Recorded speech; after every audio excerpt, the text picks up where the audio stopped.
আলাইকুম ভাই ব্রাদার, কি অবস্থা সবার? আশা করি সবাই অনেক অনেক ভালো আছেন। তো আপনারা জানেন আমরা বরিশাল চলে আসছি এবং আমরা আজকে এখন বরিশালের একটা ঐতিহাসিক মসজিদ ভিজিট করতে যাচ্ছি। ইটস কল গুঠিয়া মসজিদ। আঞ্চলিক ভাষায় যেটা গুঠিয়া মসজিদ বলে থাকে, এটা সব জায়গায় চলে। তো চলুন আপনাদেরকেও দেখাই এবং মসজিদের সৌন্দর্য, এবং এটা নাকি এশিয়া মহাদেশের অন্যতম একটা ফেমাস মসজিদ। তো চলুন সবাই মিলে দেখি এবং আপনাদেরকেও দেখাই, আমরাও দেখি। তো লেটস এক্সপ্লোর। গুঠিয়া মসজিদে যাওয়ার জন্য আমাদের সর্বপ্রথম বরিশাল লঞ্চ টার্মিনাল থেকে একটি অটো বা সিএনজি করে চলে যেতে হবে নতুল্লাবাদ বাস স্ট্যান্ড। বরিশালের একটি সুন্দর দিক হচ্ছে এখানে যত গুরুত্বপূর্ণ সরকারি ভবনগুলো আছে সেই সবগুলো একটা রোডের মধ্যে অবস্থিত। মানে আপনি বরিশাল লঞ্চ টার্মিনাল থেকে যেই দিকে যান না কেন, কোনো না কোনো সরকারি স্থাপনা পেয়েই যাবেন। নতুল্লাবাদ বাস স্ট্যান্ড থেকে আবার যেতে হবে গুঠিয়া মসজিদ। নতুল্লাবাদ বাস স্ট্যান্ডে যে কাউকে বললেই চলে যাবে গুঠিয়া মসজিদ। এখান থেকে অটো থেকেও যেতে পারেন অথবা রিক্সায় করেও যেতে পারেন। এখান থেকে আবার জনপ্রতি ভাড়া পড়বে 50 টাকা এবং বরিশাল লঞ্চ টার্মিনাল থেকে নতুল্লাবাদের ভাড়াও 50 টাকা।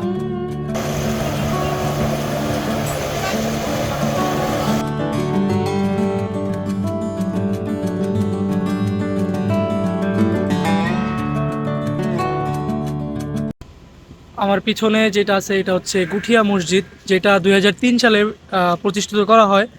আপনারা এখানে আসতে হলে প্রথমে বরিশাল লঞ্চ স্ট্যান্ড থেকে, মানে লঞ্চ টার্মিনাল থেকে হচ্ছে কি বলে এটারে, একটা বাস স্ট্যান্ড আছে ফতুল্লাবাদ বাস স্ট্যান্ড, ওইখান থেকে অটো নিয়ে বা যদি কারো বাইক থাকে বাইক নিয়ে আসলে সবচেয়ে বেটার। মানে রাস্তাটা অনেক বেশি দূর, সো যদি কারো বাইক থাকে বেটার, অথবা ওই বাস স্ট্যান্ড থেকে যদি আপনারা বলেন যে গুঠিয়া মসজিদ যাব, তাহলে এখানে নিয়ে আসবে। জনপ্রতি 50 টাকা ভাড়া পড়বে এবং ওই লঞ্চ টার্মিনাল থেকে আবার ওই বাস স্ট্যান্ড পর্যন্ত আবার 50 টাকা ভাড়া।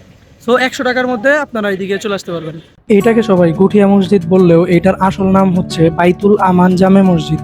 এটি গুঠিয়া উপজেলার অন্তর্ভুক্ত হওয়ার কারণে সবাই এটিকে গুঠিয়া মসজিদ বলেই চিনে। এখানে শুধু একটি মাত্র মসজিদ নয়, এখানে রয়েছে ঈদগাহ ময়দান, একটি ডাক বাংলো, ইতিমখানা, গাড়ি পার্কিং এর জায়গা, পুকুর এবং ফুলবাগান।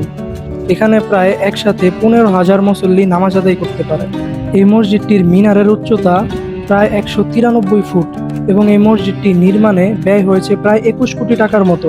এই মসজিদটির নির্মাণ কাজ শুরু হয় 2003 সালে 16 ডিসেম্বর এবং এটি উদ্বোধনও হয় 16 ডিসেম্বর।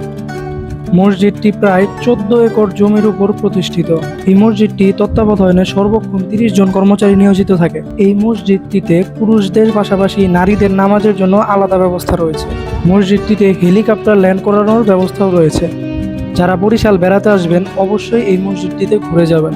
এটি এশিয়া মহাদেশের অন্যতম বৃহত্তম এবং সুন্দর মসজিদ। তো আজকের মতো এখানে বিদায় নিচ্ছি। দেখা হবে অন্য কোনো স্থানে, অন্য কোনো রূপে। আল্লাহ হাফেজ।